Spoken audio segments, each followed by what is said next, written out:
yine yollara, yaşıyor bu sözler. Anlat hadi onlara, ne diyor bu gözler? Çıktık yine yollara, yaşıyor bu sözler. Anlat hadi onlara, ne diyor bu gözler?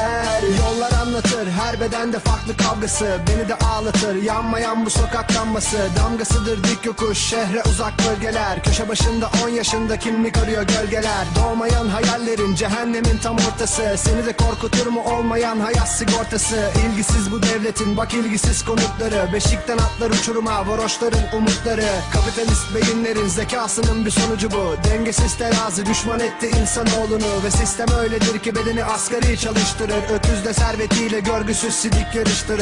Boldur ülkemin politikayla kuyu kazanları. Bir günde gündem estetik ve sosyetik sazanları. Yazar mısın Beyaz Saray'da orucunu bozanları? Yazar mısın ki sen, yazar mısın basın kitapları? Çıktık yine yollara, yaşıyor bu sözler. Anlat hadi onlara, ne diyor bu gözler? Çıktık yine yollara, yaşıyor bu sözler.